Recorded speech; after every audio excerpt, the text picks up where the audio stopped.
Couple of news items you may have missed. The Civil Aviation Authority is coming under increasing pressure to have smoke hoods fitted as standard to all passenger aircraft. The CAA are worried that the cost would run into millions of pounds. The cost to date of not having them fitted runs only into four figures. But that's lives, not pounds. South Africa and that country's apartheid structure is soon to suffer the same fate as many of its victims. The South African government seems likely to throw it out of the window at any moment. Sexy pouting TV personality Amanda de Cadenet, really, is reported as saying, "The first thing I do whenever I have any spare time is make love." A TV insider replied, "No wonder Amanda's looking so tired. I'm a little knackered myself." The first international conference on orgasms has been taking place in New Delhi this week. The delegates came together on Monday and thought it was wonderful. A slight earth tremor was reported in the area on Wednesday, but by Thursday, half the delegates had a headache and the other half were faking it. The conference is expected to reach its climax on Sunday morning, unless Jehovah's Witnesses knock on the door at the crucial moment. And finally, in the silliest survey of the year, well, it's still only February, isn't it? Researchers at the University of Columbia claim that right-handed men live 9 years longer than left-handed men. And now the weather. It's bloody awful. So stay in and watch the rest of the show.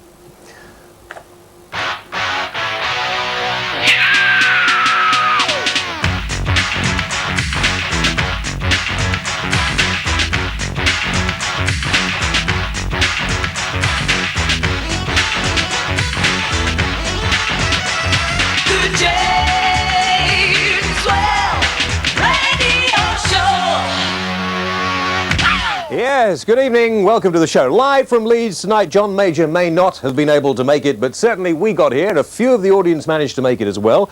And this is Albert the Snowman. I thought he's rather nice. This is what we spend our time doing when we're not working. Now, tonight's programme is all about communication, all right? What's your communication like? I want you to ring me on 0532 46 1000. Ring me this moment, and we'll chat a little later on. Very nice, Michael. Very nice. Glad you made the effort. Nice, very nice indeed.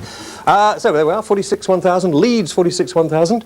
And we've got a few people here, managed to come into the warmth of the studio. You all right? Yes, thank you. Fantastic. Yes. Alive as well. But first, we start this programme on communication with a little heavy metal communication. 33 in the top 40 this week. Fantastic band from Scarborough. They are the Little Angels, and this is Boneyard!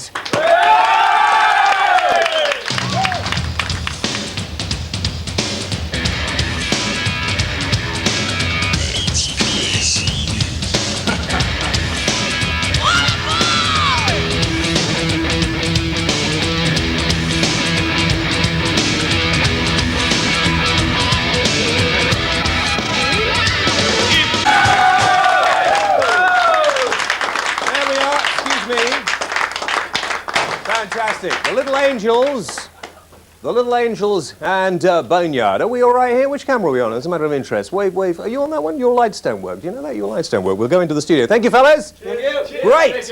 It's about time we had some music with some sort of soul, some guts. That's great. Now, come into the studio tonight. This is Rowan, by the way. Say hello to everybody, Rowan. Thank you. Okay. A little later on, we have music from the Divinals. And the Divinals video has never been shown on British television before. Some people have banned it. It's a little risque. See what you think a little bit later on. But let's start communicating tonight. Rowan's not had a very good day, actually, with the phone calls. Yes, the phone calls. Great. Fantastic. Let's see who's around. John from Harrow. Hello, John.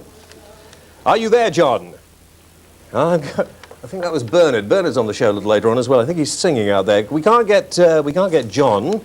Can we get John? Yes, we can get John. Hello, John. Hello. Speak to me, John. Yes, speak to me. Can you hear me? John can't hear me? Hello? Hello? You can hear me, John, can't you? Yes, I knew you can. How about Ashley? No, well, I'll tell you what, we'll scrap the phones until we can get them. Is this this isn't your fault, is it? Can you? Yeah, fine.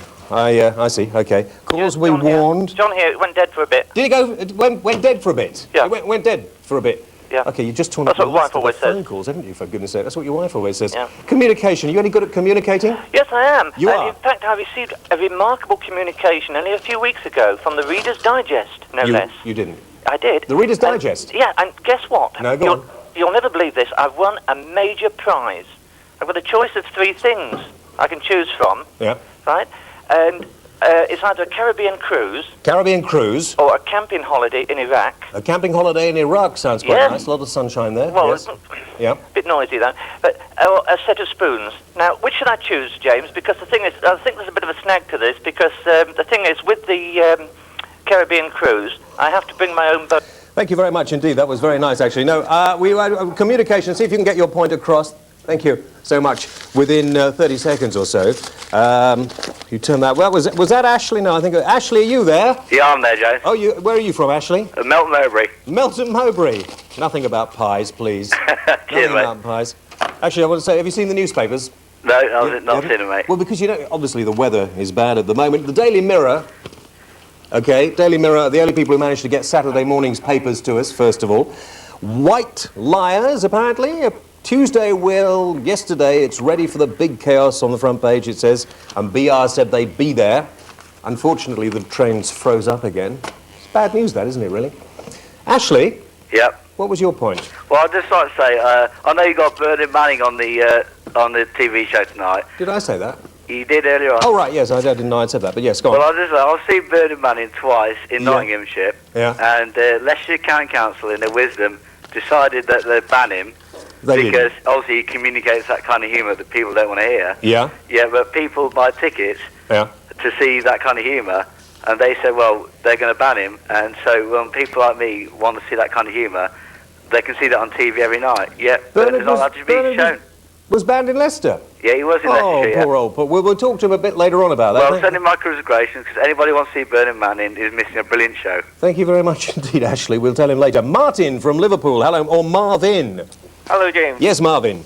Hi, James. I'd just like to speak to you. My dad is a Football League referee. I beg your pardon? My dad is a Football League referee. Do you know, I thought you said my dad's got a place called the Bombay Brasserie. Sorry about that. That's just... Oh, no, I beg your pardon. Yeah, he's a Football League referee. Yeah. And do you like football? Do I like football? Yeah. Oh, yeah, one of my favourite thoughts. Did a game up your way a couple of weeks ago. Was there? 19th. Yeah? Leeds v Luton. Do you sort of get into conversation with people quite often? Do you find it easy to talk to them, Marvin? Yeah. What do you talk to them about? I just talk to them about basic things, really. Basic things, like football? Yeah. Football and that sort of stuff. What do you think of the weather? Terrible. Do you talk about the weather? Yeah. You do? Terrible. Yeah, okay. Good, well, thank you very much indeed, Marvin. Thank you to our other callers. We'll have some more a little later on. If you would like to communicate with us, the number coming up on the screen somewhere. And I think there we are, 0532 461 461,000. Have I got time to do a few letters at this particular juncture? I think I'm going to do a couple of letters. Thank you very much indeed for the letters last week. And the address to write to us, we hope you will, is going to come up on your screen at some point. This is Peter from Weymouth who wrote to us, and he said, on this week's quiz, I managed to get every question right, including the happy wanderer, of which you did not give the answer. Naturally, each time I got one question right, I put on an item of clothing. So I now find I'm wearing my entire wardrobe, and it's getting rather uncomfortable. What a pillock you are, Peter, really. Anthony from Merseyside comments, I was very interested to see your quiz show last Friday. I do hope it will be repeated, especially as my video cut off halfway through. Tough. More mail a little bit later on from some people who were most distraught about last week's show, particularly the blasphemous contents of it. I don't think there was really, was there? Should we take a break? Do you want to take a break now? Let's take a break. Back in a couple of moments.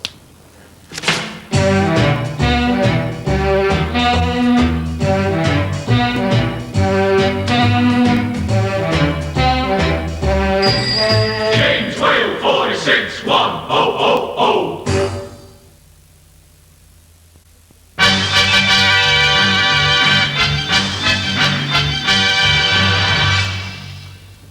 Are we back? Lovely to see you. 46 1000 Leeds is the number to ring. And by the way, for more letters for our letter spot, here's the address now. Write to me at Wales Mail, Yorkshire Television, Leeds, LS31JS, about anything at all.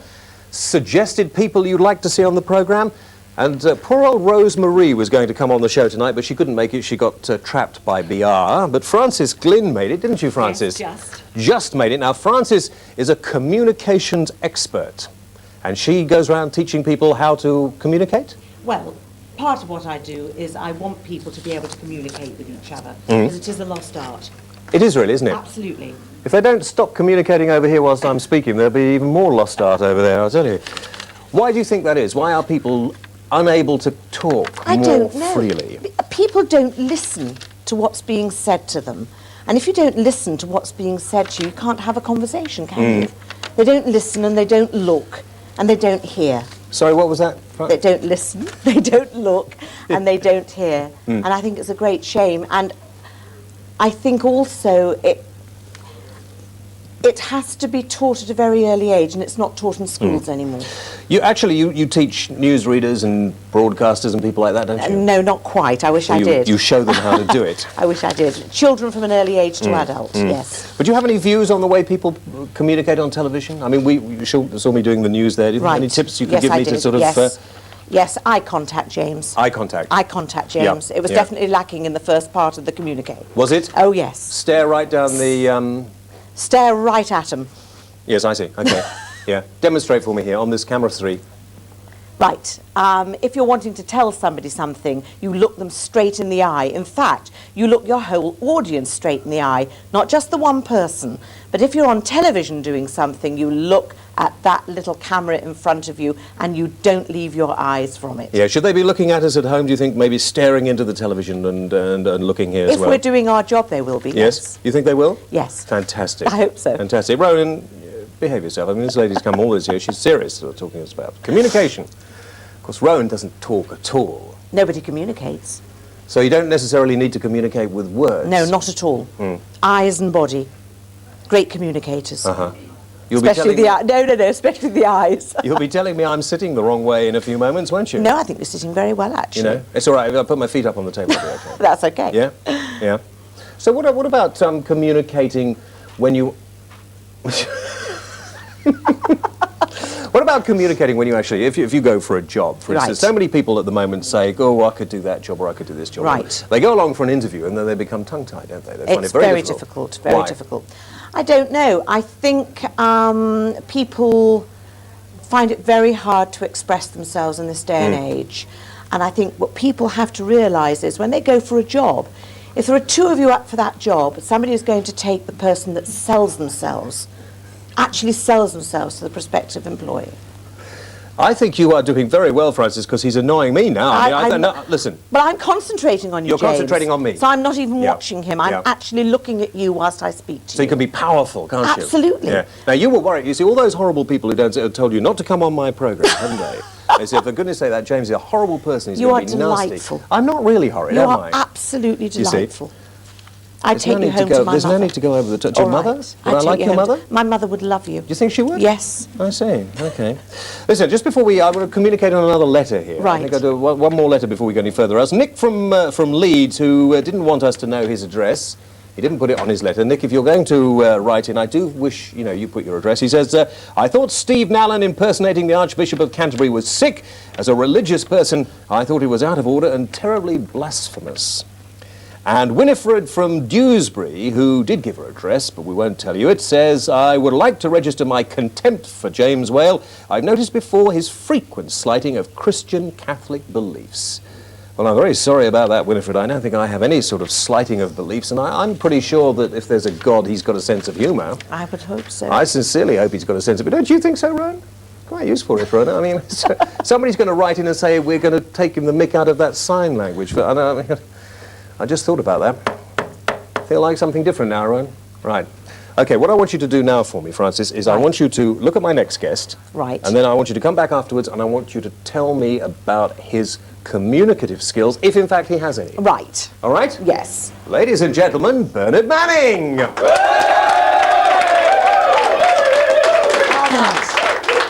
How nice. Could be worse. You could have Les Dawson stood here, couldn't he? Hey? He's about as funny as rabies in a guide dog's home, that fella. I'd sooner walk round Leeds with a 16 nail in my shoe than pay to watch him. Anyway, it's nice to be with you. Bad weather outside, but we got over the Pennines. Lovely. All the best to the boys in the Gulf. The Irish have sent 3 boats out. 2 of sand, 1 of cement. They're planning a mortar attack. It wasn't President Bush that started this war, it was Vera Lynn's agent. The lad says to his dad, what we doing with toy toys? Dies, Dad. He said, well, we'll get a cardboard box, some flowers, bury it in the garden, get some of your pals round, chocolates, ice cream, minerals. He says, can't we kill it now, Dad? Fellow walking through Leeds, a blind fellow with his guide dog, and the guide dog slashed up his leg and he gave it a dog biscuit. A fellow dashed up, he said, you know, that's the nicest thing I've ever seen in my life. He said, that dog just pissed up your leg, he said, and you give it a dog biscuit.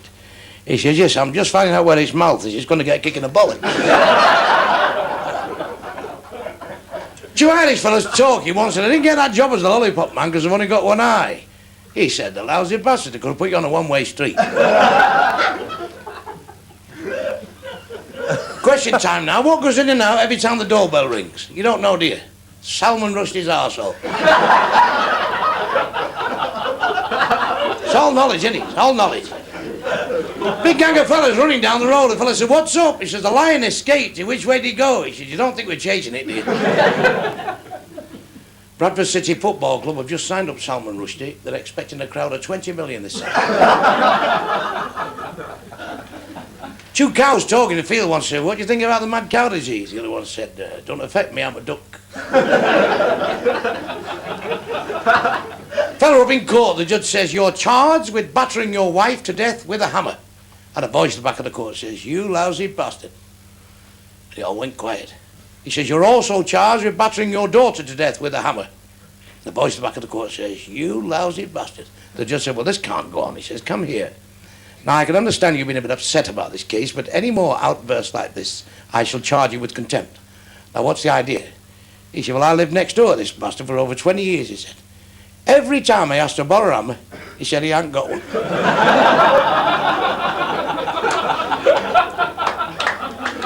So, hold on, don't clap. Hold on. Lovely to see you all anyway, I'm telling you. No gay people here tonight, I see, you know. No. One thing I couldn't be gay, you know. I couldn't stand fellas refusing me as well as women.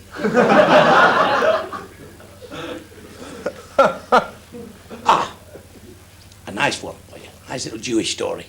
Because Francis is Jewish, I believe, aren't you, Joe, Francis? Yes. You'll love this one. Little Jewish fella in the synagogue prays, he says, Lord, help me, please. I owe everybody money, he says. I don't know which way to turn. Please help me, Lord. Just let me win the sweepstake. Everybody gets paid. Please help me, Lord, I beg of you.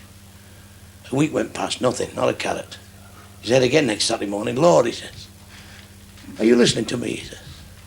Please let me win the sweepstake, Lord. I've got to win that sweepstake. I owe every bastard, please. Help me win the sweepstake. Another week went past, nothing, not a light. He said again next Saturday morning, Lord, he says, help me with the sweepstake, Lord, he said, please, please, please. The clouds parted. And the boy said, "Hi, me. Meet me halfway. Buy a ticket." Thank you all.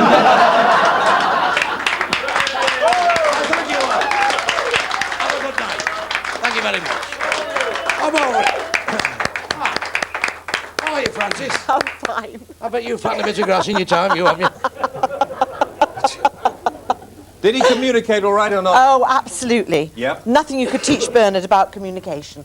Does he? I mean, he's known for offending people. You weren't offended by No, that, not in the Francis, were you? slightest. I find him very funny. He does. He has stage presence as well, isn't he? Is that the same sort of? Is that a communicative? It's the same sort of thing, because if you watched him very carefully there, Bernard's audience wasn't the camera, right? Not just it was there, and it was there, and it was there. It was everyone who was surrounding him, and he included every single person in that conversation, in that performance, and that's communication. Stage communication. I want to ask you this, Bernard, because you know, it's always lovely to have you on the show. Worries us before you come on. We think, golly, we're going to be taken off or what?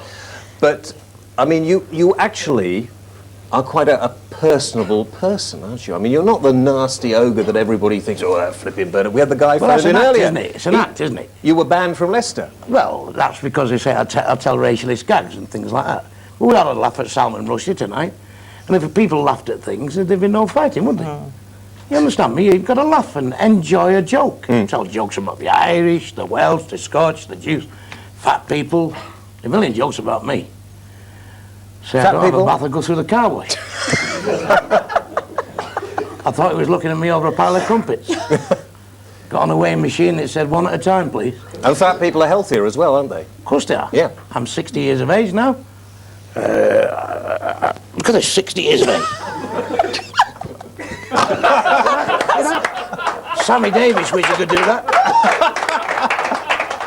Certainly. I remember that joke you told last time you were on the show, a long time. You said, Which of course, was you that? know, about fat people is you never ever see a coffin shaped like this. That's right. Yeah. You just eat when you're hungry and drink when you're dry. Yes. And laugh when you hear a funny gag.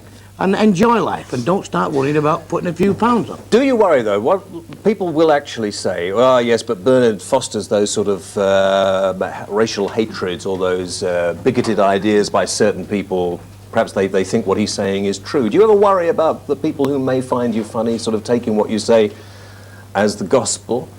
No. You don't worry about that? There's 3 blacks in Johannesburg. Wish I hadn't said that now. In court. Yes, yep. And the judge says, what's the charge here? He said he was right and he only had a rifle. Take him out and hang him, he says. And the next one, he says, what about this man here? He said, he was right and he only had a rifle. Take him out and hang him, he said. What about this man here? He said, he was right and we didn't have a rifle. He said, how much money do you have in his pocket? He says, 3 quid. He says, take him out and hang him, he said. This man was clearly saving up for a rifle. But that is What's wrong actually, with that? no, but that's actually having a go at the way the apartheid system works, isn't it? Really, Because having a go at the the white apartheid system is wrong, Okay. and it's going to be put right, isn't it? Right. According to the news lately. One thing I want to ask Francis that I actually Yes. didn't ask at the beginning. I thought the Little Angels are great, right? I thought they were wonderful. Good. Don't agree with everything I say, Francis, because No, we I get won't. on and you'll tell all your friends I'm a nice No, person. I But wouldn't dream of doing that. They communicated as well, you see. We're talking about Absolutely. communication tonight. They communicated as well. Did you want... Sorry, Menzies, we're having such a good time here. Did you want me to take a break or not? Oh, no, I knew there was something else to do. I thought, Rona, I thought you were going to get these. Don't mind about that. I thought you were going to get the calls. Liz from Scotland. How are you, Liz? Oh, how are you doing? I'm doing very well. Liz, listen, I mean, it's a bit boring talking about the weather, I know, but what's it like in Scotland? Snowing. Is it snowing? It is. You're not right up in the north of Scotland. No, I'm not in the north. I'm in the central of Scotland. Whereabouts? Cobhenshaw. Where? Cobhenshaw. It's in West Lothian, I see. about 20 miles from Edinburgh. Have you heard of Bernard Manning up there, of course? I think Bernard Manning's great. You're not offended by Bernard? Why should I be? Well, I don't think anybody should be really, but I'm just, you know. It's a laugh, of course. Yeah. I bet you're glad it's snowing. Keep Billy Connolly away. You're right. I love the Scotch, my love. I come up to Edinburgh to do the Playhouse and I do the Pavilion in Glasgow, and they always treat me like royalty up there. You must hate the royal family up there. What royal family? Precisely, you see. Scotland, now careful, Bernard. Okay, Right, didn't no. it? What I was phoning for, I think a woman's place in society, the biggest accolade there could be would be to have a woman presenting your show, James. Do you want to come down and have a go at it? I would love to when you're on holiday. Well, I think you should come down and join me one week in the next couple of weeks and we'll have a go together. How about that? I think that'd be brilliant. Fantastic. Thank you, Liz. And listen, you know what happened when we fixed you up on that blind date? Wonderful. Could be the same I've for been me. carrying that sink under my arm for the last 5 years. We'll take a break.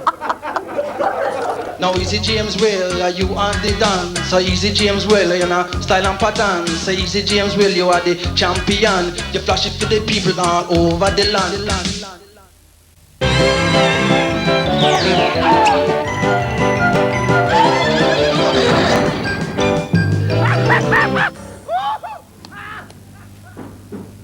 Right, okay. Welcome back. We've got the Divinals video coming up very soon. We'll see how that communicates. Now, competition time. Over here, Rowan is modelling the prize for the competition we're running this week. Very nice. This is a piece of modern art, a little bit of sculpture. Comes from America. We've had it knocking around the office. You plug it in, turn it on, and it does all sorts of things. You know, it's a sort of, can we turn that around slightly there? It's a sort of tap, you know, there's the water coming down, and this is a guy. Very nice, look very nice on the side, but could we put it on there? Do you think we could just, whoops, we move it on there? That's, yes, why not bang the microphone? That's nice, isn't it? Really nice. Now, here's the question. All you have to do is write in on a postcard to the usual address coming up in a moment, or the back of a sealed envelope, and tell us what you think the difference between Milli Vanilli and Rowan Tolley is. What is the difference between Milli Vanilli and Rowan Tolley? Did I get that right? You got it right. You sure I did? I'm absolutely positive. Okay, going to take some more calls now, I think. Yeah, I'm going to take a call or so. Kate. Hello, Kate.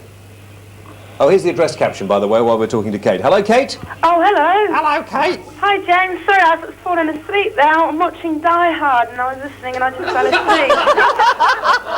Do you know, this guy is so horny. He really is. He's just about to shoot the baddie.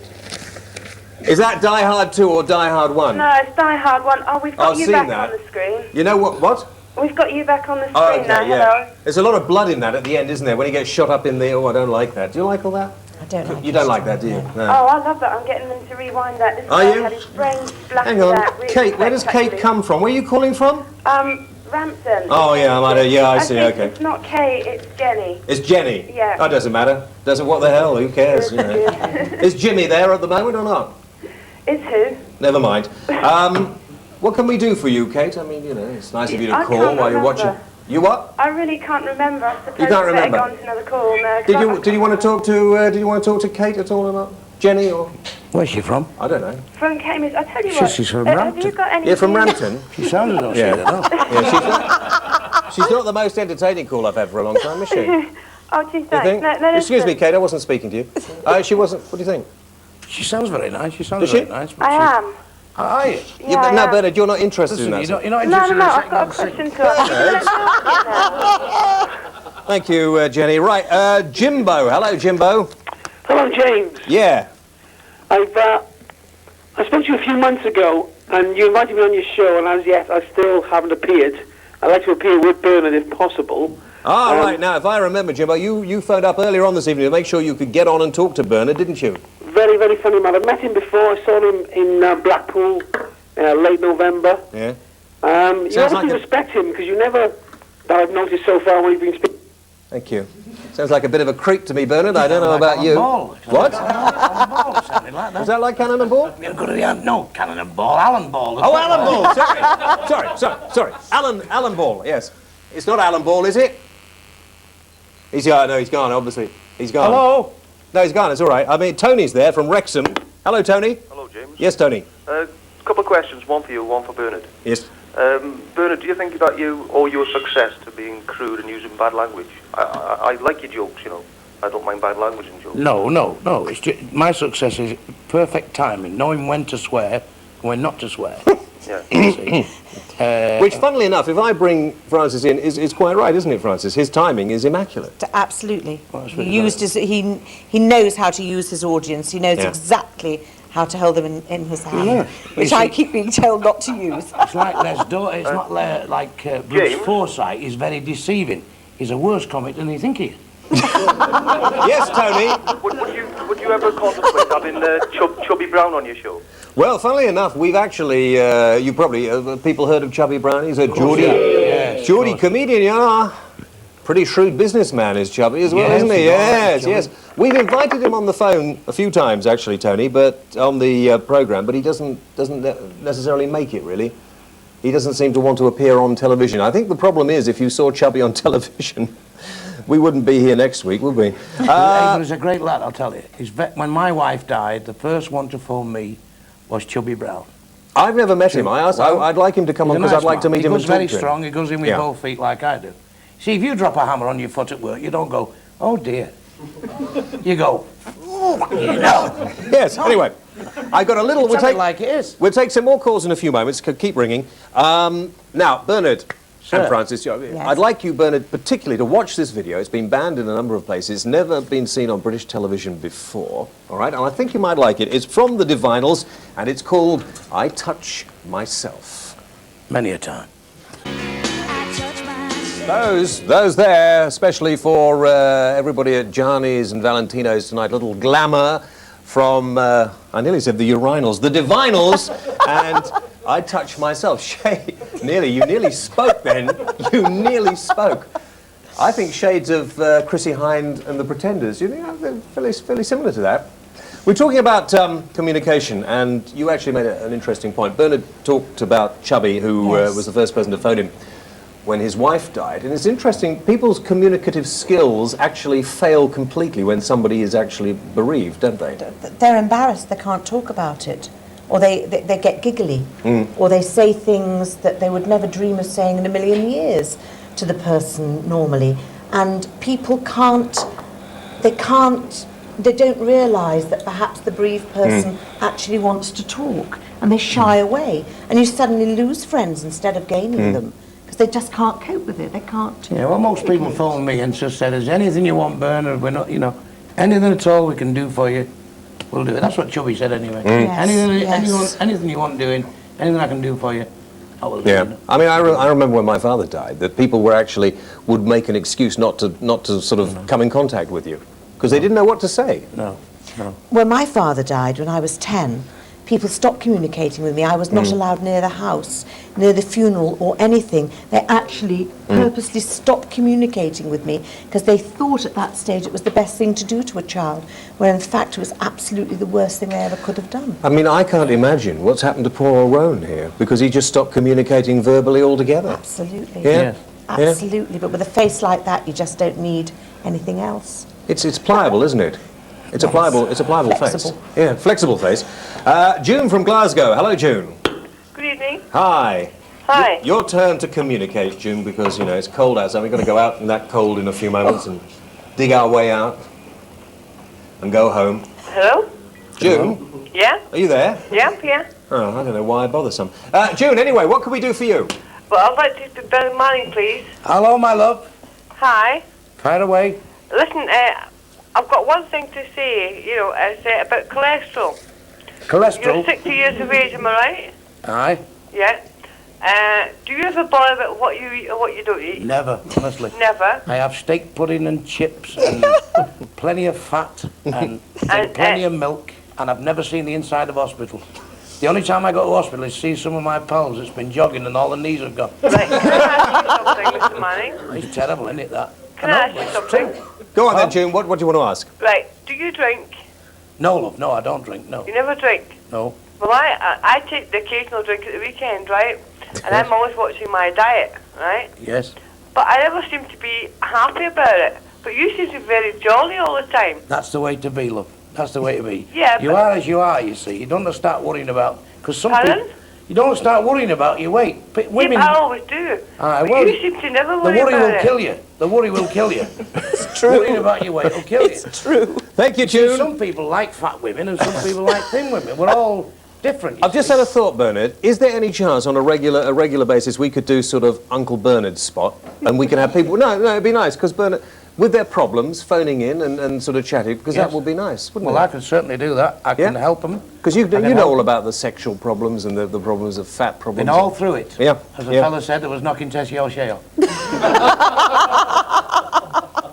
I'm a good feed for you, really, aren't I? You notice that, yeah. Adam from Ilford. Hello, Adam. Hello. Yes, Adam. Lovely to have you on the show. Thank you very much. Is that the Bernard Manning fan club, by any chance? We've got a few around the back here. We've got a couple I haven't got many fans.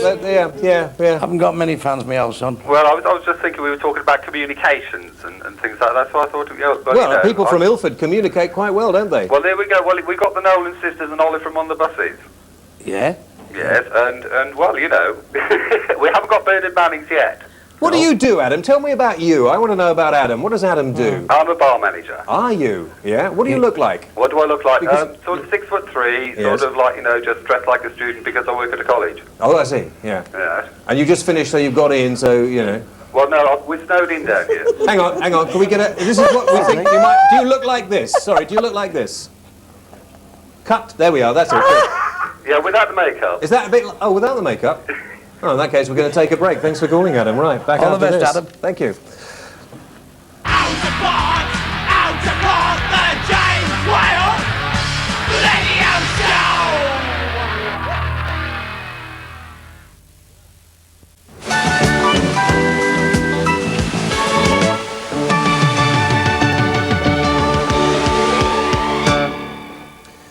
Here we are. This is communication. Here we are. This is Whale in Chicago over here, at the Chiropodist over on this one, in the Circus, school dinners in London. Here we are talking to the Hangman in Lancashire, and here I am at the Sexually Transmitted Disease Clinic in Newcastle. God, we get around. And you know, Jodrell Bank is the sort of place, in fact, I think it's probably the only place that would communicate with aliens if they ever came here. And this week, the sad news came that probably, because of financial restraints, Jodrell Bank may close, which is very sad. So we went to find out what was going on there.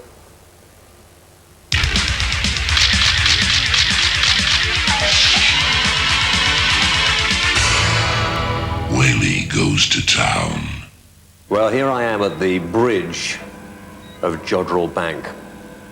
I almost don't want to do this. I really want to play Star Trek, but I suppose that's not allowed at the moment. This is the control center for the big radio telescope, or one of them. And with me is Jim, who doesn't want to be referred to as a mad scientist, but in fact you are a scientist, aren't you? Sometimes. Sometimes a scientist, a physicist. Yes. Who is in charge, or one of the guys in charge of looking at the data that comes in from all the satellites out there.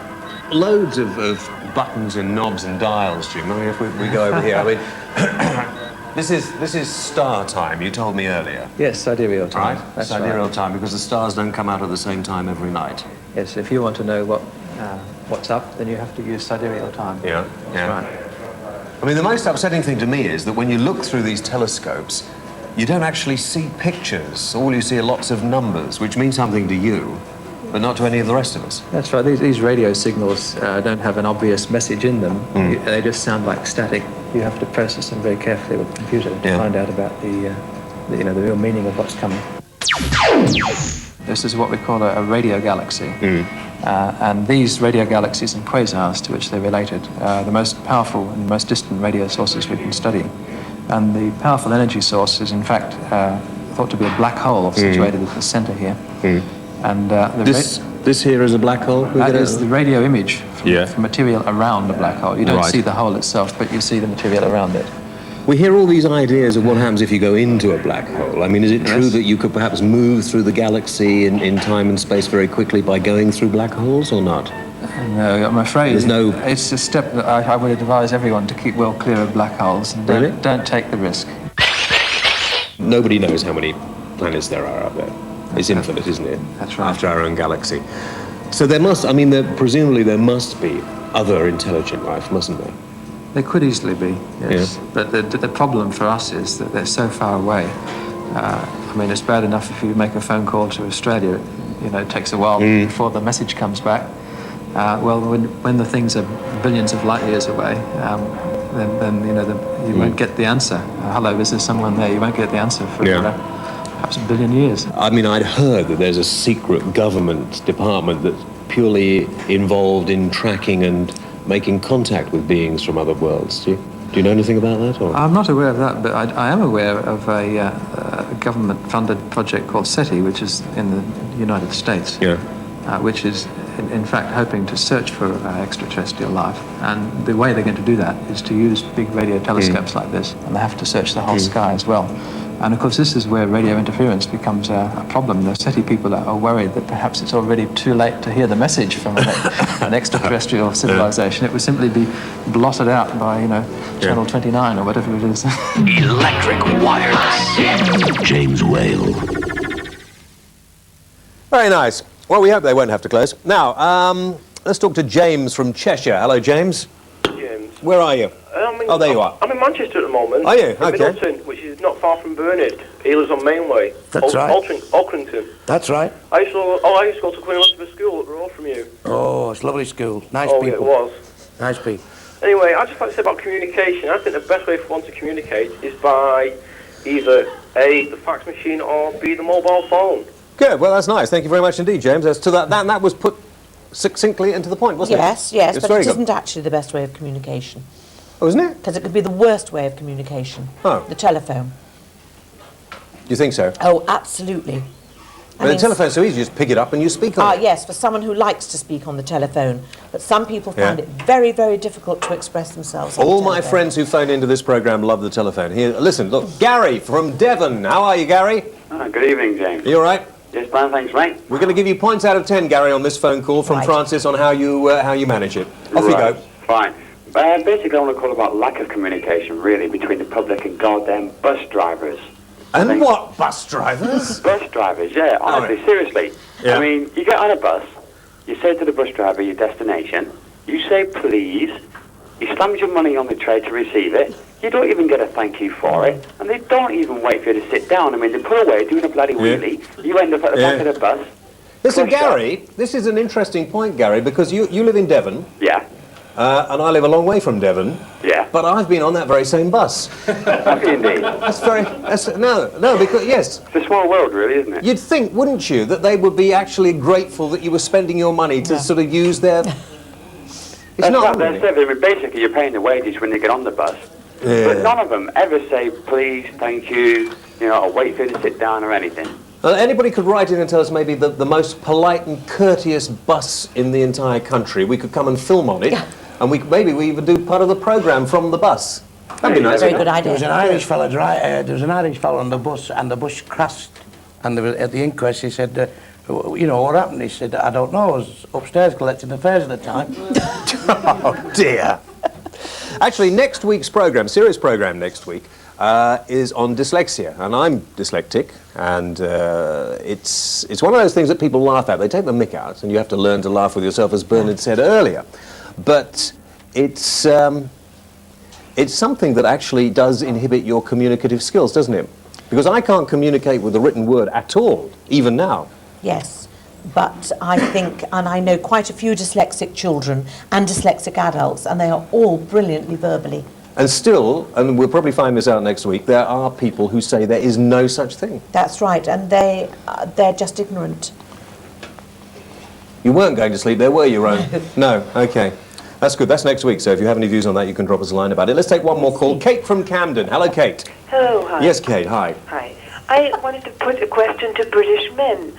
I have a couple of German British friends, men? and one from East and one from West Germany, and they're fairly laid back as far as nudity and, body culture is concerned. And they went to a regular men's sauna here in England. Yeah, yeah. Put a towel around themselves and walked into the sauna nude. Yeah. And one friend of mine did that, and he noticed that all the other men had towels around themselves. Yeah. And he left. Little angels. Sorry? Just a minute. Sorry, you carry on. Yeah. These other men told him to, that was totally wrong to have done, and he should put a towel around himself. Yeah. And the East German, who's even more kind of relaxed about these kind of things, walked in and saw this huge sign which said, "Do not inconvenience your neighbor," and keep a towel around yourself. Do men? I mean, after all this business of this video and all this kind of stuff, are British men really that We're back prudish? next Do week you feel at, inconvenienced if you walk about into the a same sauna with time. other naked men? Yeah. Dyslexia, a serious programme next week.